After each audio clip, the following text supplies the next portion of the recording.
إن الحمد لله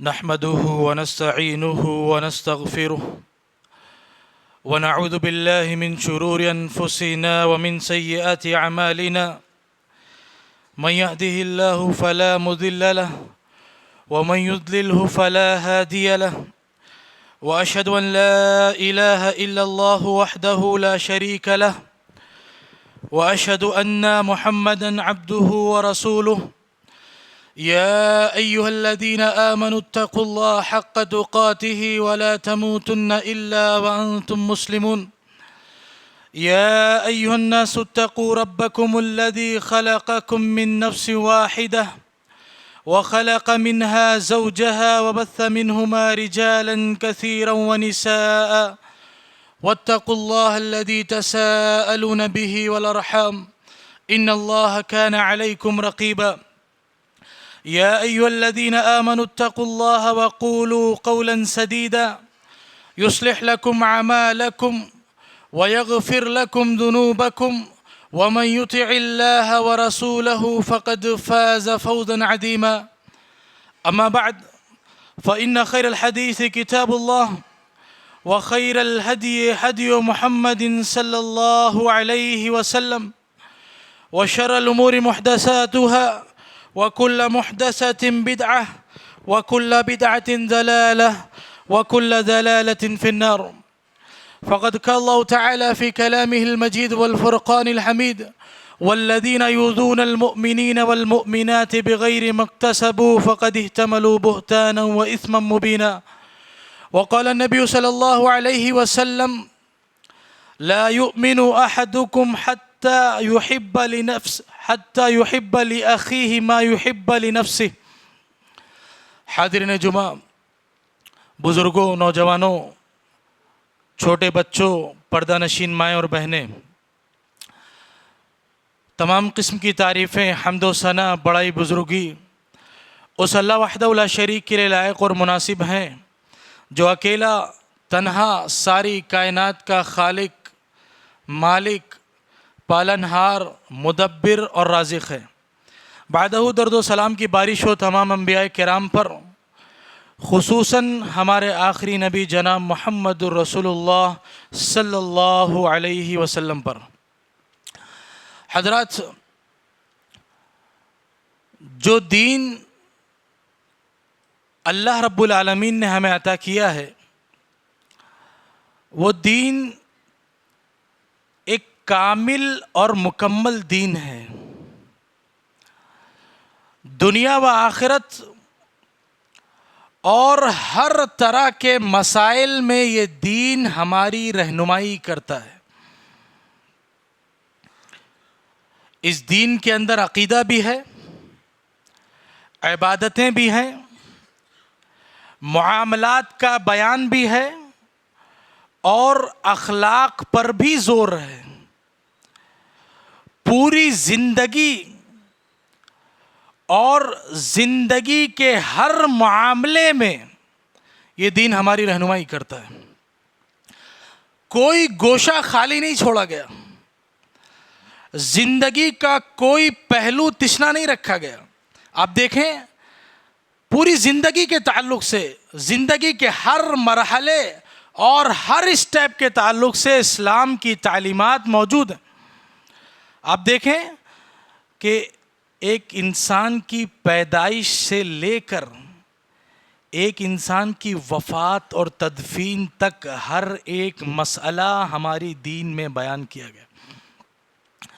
ساتھ ہی ہمیں یہ بھی معلوم ہے کہ ہمارے اوپر اللہ رب العالمین کے کچھ حقوق ہیں اور اللہ کے بندوں کے کچھ حقوق ہیں، اور ہم یہ بھی جانتے ہیں کہ صرف اللہ کے حقوق ادا کر دینے سے بندوں کے حقوق ادا نہیں ہوتے۔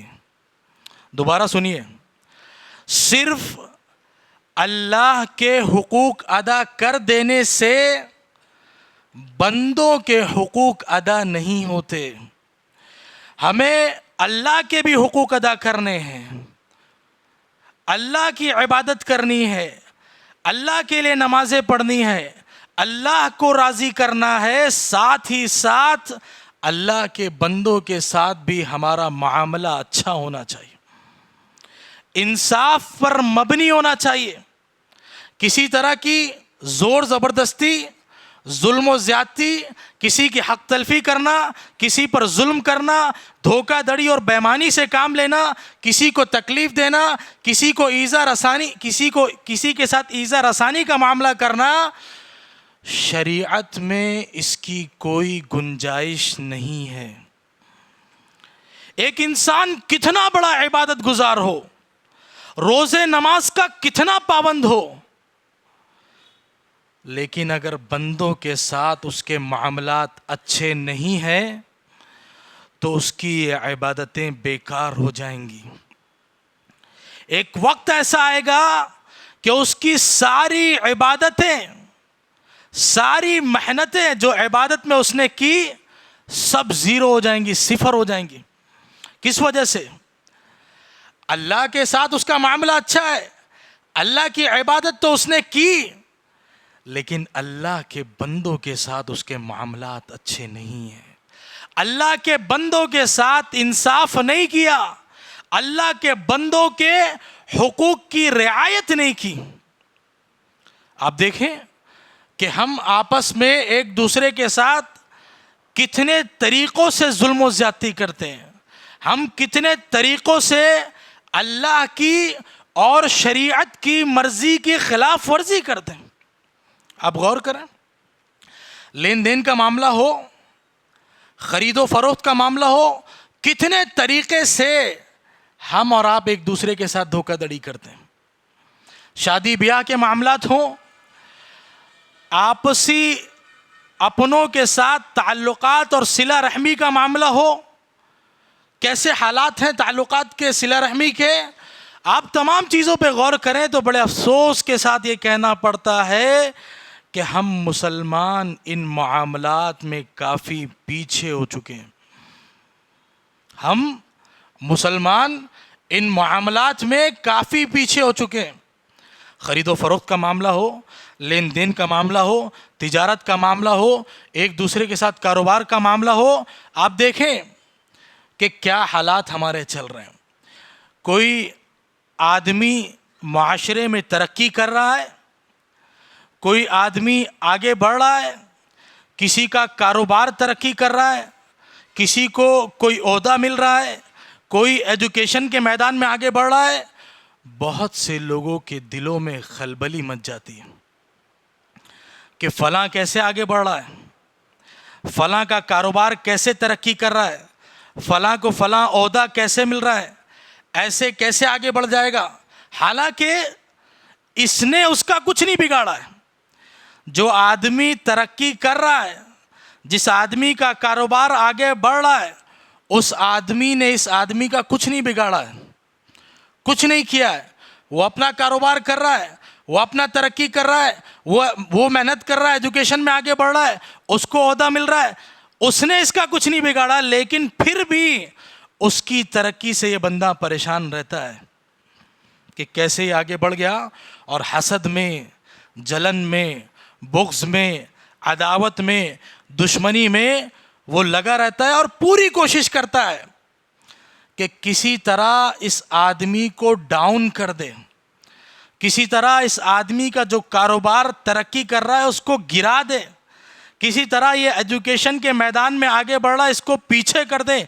وہ کتنا کامیاب ہوتا ہے، کتنا کامیاب نہیں ہوتا ہے، وہ الگ بحث ہے، لیکن پوری کوشش کرتا ہے کہ اس کو کسی طرح سے روکا جائے، اس کو آگے بڑھنے نہ دیا جائے. حسد میں، جلن میں، بغض میں، عداوت میں، دشمنی میں وہ بڑھتے رہتا ہے. جبکہ ہمارے دین کی تعلیم کیا ہے کہ ایک دوسرے کے لیے خیر خواہ بنو، ایک دوسرے کے لیے فائدے مند بنو، ایک دوسرے کے لیے نفع بخش بنو، ایک دوسرے کے لیے آسانی پیدا کرنے والا بنو. مگر ہم اور آپ الٹا کرتے ہیں. لین دین کے معاملے میں ہے کہ کوئی دو لوگوں کے بارے میں پتہ چل جائے، کسی کے بارے میں یہ علم ہو جائے کہ وہ کوئی چیز خرید رہا ہے، کوئی سامان خرید رہا ہے، کوئی پراپرٹی خرید رہا ہے، کوئی گاڑی خرید رہا ہے، بس پتہ چلنا چاہیے دوسرا آدمی آگے بڑھ کر اس ڈیل کو خراب کرنے کی پوری کوشش کرتا. کوئی زمین خرید رہا ہے، کوئی گھر خرید رہا ہے، کوئی گاڑی خرید رہا ہے، دوسرے آدمی کو پتہ چلنا چاہیے وہ آگے بڑھ کر اس کی ڈیل کو خراب کرنے کی کوشش کرتا ہے. کیوں؟ کیونکہ فلاں آدمی کے پاس یہ چیز آنا نہیں چاہیے، فلاں آدمی وہ زمین خریدنا نہیں چاہیے، فلاں آدمی کو مکان ملنا نہیں چاہیے، فلاں آدمی کے پاس وہ گاڑی آنا نہیں چاہیے، فلاں آدمی کے پاس وہ موبائل آنا نہیں چاہیے. اور جو بھی طریقہ ممکن ہو، دھوکہ دڑی کا طریقہ ہو یا اس ڈیل کو خراب کرنے کے لیے خود کچھ پیسہ بڑھا کر اس ڈیل کو خریدنا ہو، اس زمین کو خریدنا ہو، خریدنے کی کوشش کرتے ہیں اور اپنے بھائی کی ڈیل کو خراب کرتے ہیں. یہ ہمارے معاشرے کا، یہ ہمارے سماج کا یہ رویہ ہے. جبکہ اللہ کے نبی صلی اللہ علیہ وسلم نے کیا کہا، نبی نے کیا تعلیم دی؟ فرمایا دیکھیں شریعت جذبات کا خیال کس قدر کرتی ہے. ایک دوسرے کے جذبات کو ٹھیس نہ پہنچے، ایک دوسرے کے ذریعے سے تکلیف نہ پہنچے، ایک بندہ دوسرے بندے کو تکلیف نہ پہنچائے اور اس کا سبب نہ بنے، شریعت کس قدر خیال رکھتی ہے. اللہ کے نبی صلی اللہ علیہ وسلم نے فرمایا لا یبع احدکم علی بیع اخیہ ولا یخطب علی خطبۃ اخیہ. چھوٹی سی حدیث ہے لیکن بہت بڑی بات ہے اس میں. فرمایا نبی کریم صلی اللہ علیہ وسلم نے لا یبع احدکم علی بیع اخیہ، تم میں سے کوئی اپنے بھائی کی بیع پر بیع نہ کرے، تم میں سے کوئی اپنے بھائی کی تجارت پر تجارت نہ کرے، تم میں سے کوئی اپنے بھائی کی ڈیل پر ڈیل نہ کرے. دو آدمی کوئی معاملہ کر رہے ہیں، کوئی سامان خرید رہے ہیں، معاملہ آگے بڑھ چکا ہے، ڈیل مکمل ہونے والی ہے یا ڈیل مکمل ہو چکی ہے، بس اب کچھ فارمیلٹیز باقی ہے. تمہارے لیے جائز نہیں ہے کہ اب تم جا کر وہ ڈیل پر ڈیل کرو، اس بیع پر بیع کرو، اس تجارت پر تجارت کرو. دو لوگ کوئی زمین خرید رہے ہیں، دو لوگ کوئی گاڑی خرید رہے ہیں، دونوں کی بات چیت ہو چکی ہے، معاملہ بات چیت سے آگے بڑھ چکا ہے، پیسہ دینے والے ہیں یا پیسہ دے چکے ہیں یا کچھ تھوڑی موڑی فارمیلٹیز باقی ہے. اب تیسرے بندے کے لیے یہ جائز نہیں ہے کہ وہ اس بیع پر جا کر بیع کرے، اس ڈیل پر جا کر ڈیل کرے. شریعت نے واضح طور پر کہا لا یبع احدکم علی بیع اخیہ، کہ کوئی اپنے بھائی کی بیع پر، تجارت پر ڈیل نہیں کر سکتا. یہ شریعت کی تعلیم ہے. اور آگے کیا کہا ولا یخطب علی خطبۃ اخیہ، اور تم میں سے کوئی اپنے بھائی کے پیغام پر پیغام نہیں بھیج سکتا. کوئی اپنے بھائی کے پیغام پر پیغام نہیں بھیج سکتا، یعنی رشتے کے پیغام پر پیغام، رشتے کے پیغام پر پیغام نہیں بھیج سکتا. دو لوگوں کی رشتے کی بات چل رہی ہے، دو فریق میں بات چل رہی ہے، دو گروپ میں رشتے کے تعلق سے بات چل رہی ہے. اب تیسرے بندے کے لیے جائز نہیں ہے کہ جو دو لوگوں کی بات چل رہی ہے رشتے کی، اس رشتے پر جا کر اپنا رشتہ بھیجے. اس بات کی اجازت شریعت نہیں دیتی ہے، یہ جائز نہیں ہے شریعت کے لحاظ سے. کئی دفعہ ایسا ہوتا ہے، دیکھنے میں آتا ہے کہ دو لوگوں میں بات چیت چل رہی تھی، بات آگے بڑھ چکی ہے، یا کئی دفعہ منگنی ہو جاتی ہے، اس کے بعد بھی لوگ جا کر رشتے پہ رشتہ بھیج دیتے، منگنی پر رشتہ بھیج دیتے ہیں تاکہ دوسرے بھائی کو تکلیف پہنچے. یا بعض دفعہ یہ ہوتا ہے کہ دو لوگوں کا رشتہ لگا اور اچھا رشتہ ہے، دونوں لوگوں کے لیے اچھا ہے، ہمارا کوئی قریبی ہے اس کا رشتہ لگ گیا، ہمارا رشتہ دار ہے اس کا رشتہ لگ گیا، ہمارا بھائی ہے، ہمارا بھتیجا ہے، ہماری بھانجی ہے، ہمارا پڑوسی ہے، اس کا کہیں اچھی جگہ رشتہ لگ گیا، سب کچھ ہو گیا، منگنی بھی ہو گئی. لیکن ہمیں یہ بات ہضم نہیں ہو رہی کہ اس کا رشتہ اچھی جگہ کیسے لگ گیا. تو اب اس رشتے کو ختم کروانے کے لیے کیا کرنا پڑے گا؟ اس پر کوئی دوسرا رشتہ بھیجنا پڑے گا. ایسا ہوتا ہے ہمارے سماج میں، ہمارے معاشرے میں. تو شریعت میں یہ چیزیں جائز نہیں ہیں. اللہ کے نبی نے واضح طور پر کہا کہ کوئی اپنے بھائی کی بیع پر بیع نہ کرے اور کوئی اپنے بھائی کے رشتے پر رشتہ نہ بھیجے. یہ سب چیزیں کیا ہیں؟ ان سب سے معاشرے میں دوریاں بڑھتی ہیں، آپسی تعلقات خراب ہوتے ہیں، انتشار بڑھتا ہے، اختلاف بڑھتا ہے، عداوت دشمنی بڑھتی ہے۔ اس لیے شریعت نے ہر وہ راستہ جو دوسرے کو تکلیف پہنچائے، شریعت نے اس سے منع کر دیا ہے۔ ہر وہ راستہ، ہر وہ چیز جس کے ذریعے سے دوسرے مسلمان کو، دوسرے بھائی کو تکلیف پہنچ سکتی ہے، شریعت نے اس راستے کی طرف جانے سے ہمیں اور آپ کو منع کر دیا ہے۔ اور ایک مسلمان کو تکلیف پہنچانا، ایک مسلمان کو ایذا پہنچانا، یہ بہت بڑا گناہ ہے۔ اللہ رب العالمین نے فرمایا والذین یؤذون المؤمنین والمؤمنات بغیر ما اکتسبوا فقد احتملوا بہتانا واثما مبینا، کہ جو لوگ مومن مرد اور مومن عورتوں کو تکلیف پہنچاتے ہیں، ان لوگوں نے اپنے اوپر بہت بڑے گناہ کا بوجھ اٹھا لیا۔ یہ دنیا میں ہم جو دوسروں کو تکلیف دیتے ہوئے چل رہے ہیں نا، دوسروں کو پریشان کر رہے ہیں، دوسروں پر زیادتی کر رہے ہیں، ہمیں لگ رہا ہے کیا ہم تو مضبوط ہیں، ہم تو طاقتور ہیں، جس کو چاہے دبا دیں، جس کو چاہے تکلیف پہنچا دیں، کچھ نہیں ہونے والا۔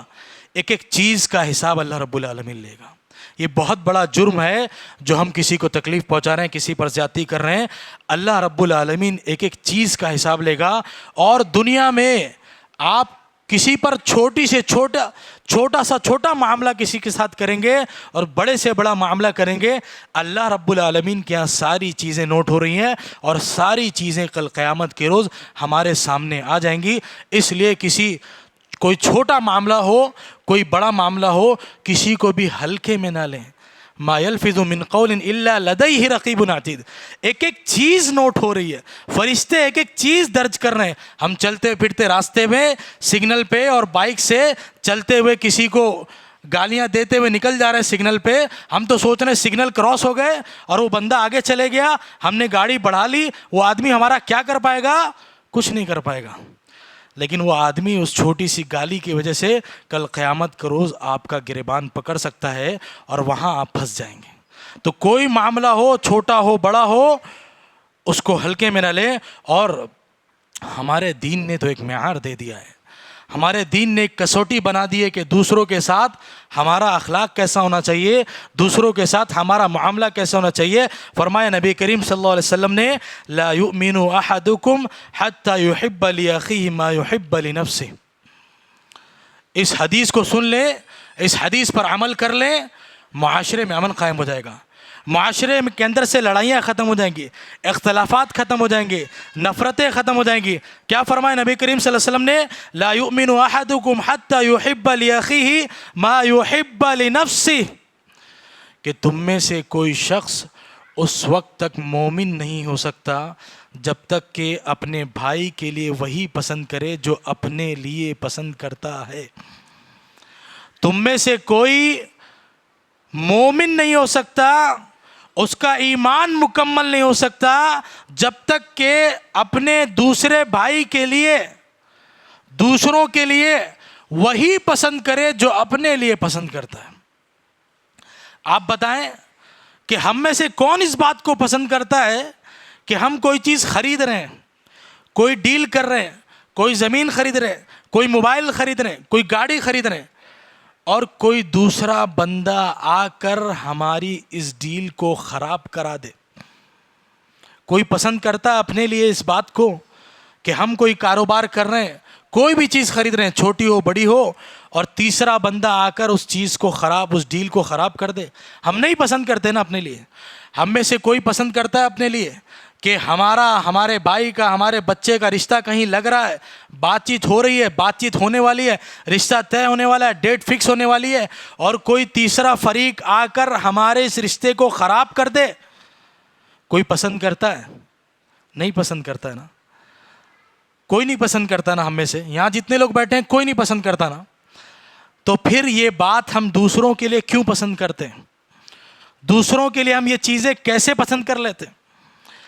ہمیں اپنے لیے وہ چیزیں پسند نہیں ہیں، تو اللہ کے نبی صلی اللہ علیہ وسلم کی اس حدیث کے مطابق ہمیں دوسروں کے لیے بھی بات پسند نہیں ہونی چاہیے۔ مگر ہمارا اور آپ کا معاملہ بالکل الٹا چل رہا ہے۔ ہم سارے جو شریعت کے جو تقاضے ہیں ان کو بھول چکے ہیں. اور شریعت کیا کہتی ہے؟ الدین النصیحہ، دین خیر خواہی کا نام ہے. دین ایک دوسرے کو فائدہ پہنچانے کا نام ہے. دین ایک دوسرے کے ساتھ بھلائی کرنے کا نام ہے. نقصان پہنچانا، تکلیف پہنچانا وہ تو دور کی بات. دین نام ہے خیر خواہی کا، ایک دوسرے کے ساتھ بھلائی کرنے کا، ایک دوسرے کو فائدہ پہنچانے کا. اور کیا کہا؟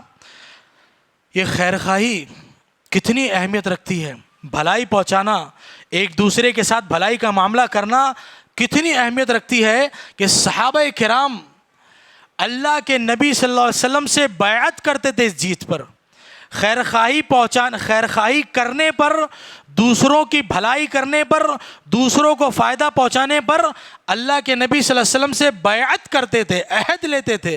فرمایا عبداللہ بن جریر رضی اللہ عنہ نے، بیعت رسول اللہ صلی اللہ علیہ وسلم علی اقام الصلاۃ و ایتاء الزکاۃ والنصح لکل مسلم، کہ میں نے اللہ کے نبی صلی اللہ علیہ وسلم سے بیعت کی، عہد کیا، نماز قائم کرنے پر، زکوٰۃ ادا کرنے پر، والنصح لکل مسلم، اور تمام مسلمانوں کے ساتھ بھلائی کرنے پر. یہ صحابہ عہد کرتے تھے کس بات کا؟ کہ ہم مسلمانوں کو فائدہ پہنچائیں گے. جو ہمارے مسلمان بھائی ہیں، جو رشتہ دار ہیں، جو پڑوسی ہیں، جو دوست ہیں، ان کو فائدہ پہنچائیں گے، ان کے ساتھ بھلائی کا معاملہ. ہم ایگریمنٹ کرتے ہیں، اللہ کے نبی سے عہد کرتے تھے، اللہ کے نبی سے ایگریمنٹ کرتے تھے کس بات کے لیے؟ کہ ہم مسلمانوں کے حق میں بھلائی کریں گے، خیر خواہی کریں گے.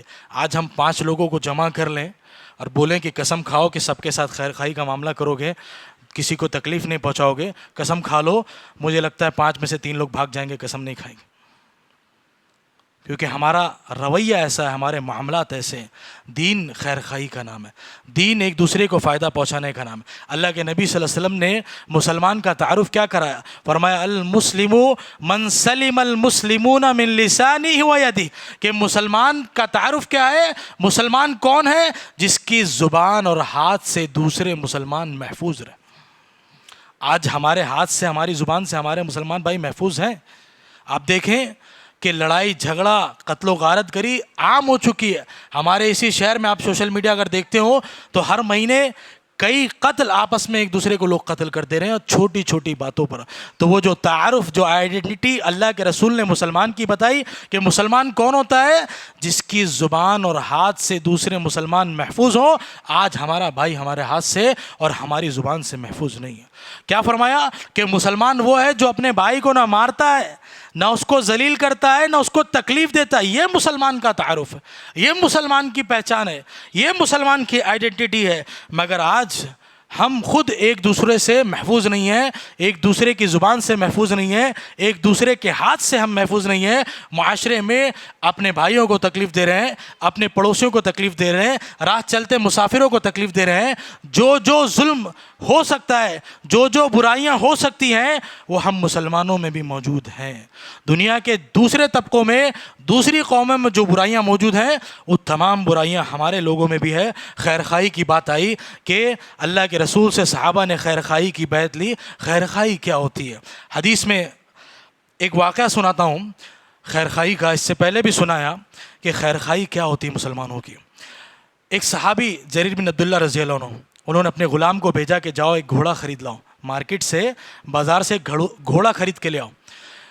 وہ صحابی گئے، ان کے غلام گئے اور گھوڑے کی ڈیل کی، گھوڑا لے کر آئے صحابی کے پاس کی اس کی پیمنٹ کر دو، اس کا پیسہ ادا کر دو. صحابی نے جب گھوڑے کو دیکھا تو کہا کہ گھوڑا اچھا ہے. 300 میں ان کے غلام نے ڈیل کی تھی، گھوڑے کی ڈیل 300 روپے میں کی، 300 درہم میں کی تھی. صحابی نے جب گھوڑا دیکھا تو کہا یہ گھوڑا 300 لائق نہیں ہے، 400 کے لائق. پھر تھوڑی دیر بعد کہا کہ 400 کے لائق نہیں، 500 کے لائق. پھر تھوڑی دیر بعد کہا 500 نہیں، 600 کے لائق. کرتے کرتے اس گھوڑے کی قیمت کو 800 درہم پہنچا دیا. جس گھوڑے کی ڈیل ان کے غلام نے 300 درہم میں کی تھی، صحابہ رسول نے گھوڑا دیکھنے کے بعد اس کی قیمت 800 درہم پہنچا دی. اس آدمی کو 800 درہم ادا کیا. لوگوں نے پوچھا کہ ایسا کیوں کیا؟ دنیا کے لحاظ سے تو ڈیل بہت خراب ہے نا، کہ کوئی سامان آپ کو 300 میں بیچ رہا ہے، آپ 600 میں خریدیں، تو دنیا کے حساب سے تو ڈیل بہت خراب ہے۔ صحابی رسول سے جب پوچھا گیا کہ آپ نے ایسا کیوں کیا، تو انہوں نے یہی حدیث پڑھ کر سنائی جو حدیث میں نے ابھی بیان کیا آپ کے سامنے، کہ میں نے اللہ کے رسول صلی اللہ علیہ وسلم سے بیعت کی تھی کہ میں مسلمانوں کے ساتھ خیر خواہی کروں گا، اور میرے اس بھائی کے ساتھ خیر خواہی کا تقاضا یہ تھا کہ اس کے گھوڑے کی قیمت 300 نہیں 800 درہم تھی، اس لیے میں نے اس کو 800 درہم ادا کیا۔ سوچئے، غور کریے، ہم اور آپ ہوتے تو کیا کرتے؟ ہم تو بنا بارگیننگ کے کوئی چیز خریدتے نہیں۔ وہ دنیاوی لحاظ سے وہ چیز اچھی بھی ہے، آدمی اپنا فائدہ دیکھے دنیاوی لحاظ سے، لیکن ہمارے اور آپ کے سامنے اگر کوئی ڈیل آتی ہے اور اگر لانے والا یہ بتا دے کہ سامنے والا جو چیز بیچ رہا ہے مجبوری میں بیچ رہا ہے، تو ہم لگ جاتے ہیں اس کی مجبوری کا فائدہ اٹھانے۔ ہم اس کی مجبوری کا فائدہ اٹھانے کی پوری کوشش کرتے ہیں، گرچہ ہم نے اس کی مجبوری سن لی کہ اس کی والدہ کی طبیعت خراب ہے اس لیے وہ اپنا گھر بیچ رہا ہے، اس کی بیوی کی طبیعت خراب ہے اس لیے اپنی گاڑی بیچ رہا ہے، ہم نے اس کی مجبوری سن لی، اس گاڑی کی قیمت مارکیٹ ویلیو کچھ بھی بنے، ہم اس کی مجبوری کا فائدہ پورا اٹھانے کی کوشش کرتے ہیں اور کم سے کم میں ڈیل کرتے ہیں۔ یہ ہمارے اور آپ کے معاشرے کا رواج ہے۔ تو مسلمانوں کی خیرخواہی، اپنے بھائیوں کی خیرخواہی، یہ بہت بڑا تقاضا ہے، اس کے مطابق ہمیں چلنا چاہیے۔ ایک آخری حدیث پڑھ کے اپنی بات کو ختم کرتا ہوں، وقت ختم ہو رہا ہے، کہ جیسا کہ میں نے شروع میں کہا کہ صرف اللہ رب العالمین کے حقوق ادا کر دینے سے بندوں کے حقوق ادا نہیں ہوتے۔ آپ کتنا ہی عبادت کر لیں، آپ کتنا ہی روزے رکھ لیں، آپ کتنا زکوٰۃ ادا کر دیں، کئی مرتبہ آپ حج کر لیں، اگر آپ کے معاملات بندوں کے ساتھ اچھے نہیں ہیں، آپ کا معاملہ حقوق العباد میں خراب ہے، آپ بندوں کے ساتھ معاملات اچھے نہیں کر رہے ہیں، بندوں کے ساتھ زیادتی کر رہے ہیں، بندوں کو تکلیف پہنچا رہے ہیں، آپ کی عبادتیں بیکار ہو جائیں گی، آپ بندوں کے معاملات کی وجہ سے اللہ رب العالمین کے ہاں پکڑ لیے جائیں گے۔ ایک حدیث ہے، اللہ کے نبی صلی اللہ علیہ وسلم نے صحابہ سے پوچھا کہ میرے صحابہ کیا تم جانتے ہو کہ ہمارے درمیان مفلس کون ہے؟ صحابہ کرام نے کہا اللہ کے رسول ہمارے درمیان مفلس غریب وہ ہے جس کے پاس دینار اور درہم نہیں ہے۔ ہم میں مفلس وہ ہے جس کے پاس دینار اور درہم نہیں ہے۔ اللہ کے رسول نے کہا نہیں، ہماری امت کا مفلس، میری امت کا مفلس وہ ہوگا کل قیامت کے روز جو اس حال میں آئے کہ اس نے نمازیں پڑھی ہیں، روزے رکھے ہیں، حج کیا ہے، زکوٰۃ دیا ہے، لیکن وَيَأْتِي قَدْ شَتَمَ هَذَا وَقَذَفَ هَذَا وَأَكَلَ مَالَ هَذَا وَسَفَكَ دَمَ هَذَا، عبادتوں کے ساتھ ساتھ اپنے بھائی کو مارا ہے، اپنے بھائی کے ساتھ زیادتی کی ہے، اپنے بھائی پر الزام لگایا ہے، اپنے بھائی کو گالی دی ہے، اپنے بھائی کی زمین ہڑپی ہے، اپنے بھائی کا قتل کیا ہے، تو عبادتیں کی ہیں لیکن عبادتوں کے ساتھ ساتھ بندوں کے حقوق میں زیادتی کی، اس لیے کیا ہوگا؟ وہ بندہ جس کو اس نے تکلیفیں دی، جس کو اس نے پریشان کیا، جس کا اس نے حق مارا، وہ سارے لوگ اللہ کی بارگاہ میں کھڑے ہیں کہ اللہ دنیا میں اس نے مجھے تکلیف دی، دنیا میں اس نے مجھے مارا، دنیا میں اس نے میری زمین ہڑپی، اے اللہ تو مجھے میرا بدلہ دلوا۔ اللہ کے ہاں دیر ہے پر اندھیر نہیں ہے۔ آج آپ طاقتور ہیں، آج آپ مضبوط ہیں، کوئی کمزور ہے اس پر ظلم کر رہے ہیں، آپ کو کوئی فرق نہیں پڑا، لیکن اللہ رب العالمین کے آپ بخشے نہیں جائیں گے۔ اللہ رب العالمین بدلہ دلوا کر ہی رہے گا، تو کیا ہوگا؟ اللہ تعالیٰ بدلہ دلوائے گا۔ اور قیامت کے روز یہ بینک بیلنس ہمارے پاس نہیں جانے والا ہمارے ساتھ، یہ جو ہم نے اپنی بہنوں کا حصہ ہڑپ کر کھا لیا ہے نا، یہ بہنوں کا حصہ کام آنے والا نہیں ہے قیامت کے روز۔ وہاں نیکیاں ہی کام آئیں گی، نیکیاں ہوں گی یا تو گناہ ہوں گے، دو چیزیں وہاں پر ہوں گی ہمارے پاس جو بینک بیلنس ہوگا۔ تو کیا ہوگا؟ جو لوگ لائن میں کھڑے ہیں حصہ مانگ رہے ہیں، ہماری نیکیاں اٹھا کر ان کو دے دی جائیں گی۔ ہماری نیکیاں جو دنیا میں ہم محنت کر رہے ہیں، ہم فجر میں جاگ رہے ہیں، ہم تہجد میں جاگ رہے ہیں، ہم پیسہ خرچ کر کے عمرہ کر رہے ہیں، حج کر رہے ہیں، یہ جو عبادتوں میں ہم محنت کر رہے ہیں، یہ نیکیاں اٹھا کر ان لوگوں کو دے دی جائیں گی جن پر ہم دنیا میں ظلم کر رہے ہیں، اور نیکیاں ہماری ان کو دے دی جائیں گی۔ اور دنیا میں آدمی جب ظلم کرتا ہے تو کسی ایک آدمی پر نہیں کرتا ہے، کئیوں پر کرتا ہے. آدمی جب زبان چلاتا ہے تو کئیوں کے خلاف چلاتا ہے, کسی پر ہاتھ اٹھاتا ہے تو کئیوں پر اٹھاتا ہے. تو حساب مانگنے والے بہت ہیں, نیکیاں ان کو دے دی جائیں گی. ہماری نیکیاں ختم ہو گئیں, ہمارے پاس نیکیاں نہیں بچی, لوگ حساب مانگ رہے ہیں, بدلہ مانگ رہے ہیں, ان کے گناہوں کو اٹھا کر ہمارے اوپر ڈال دیا جائے گا. اور جب ہماری نیکیاں ختم ہو گئی, ہمارے اوپر گناہوں کا بوجھ آ جائے گا, تو ہمیں اٹھا کر جہنم میں ڈال دیا جائے گا.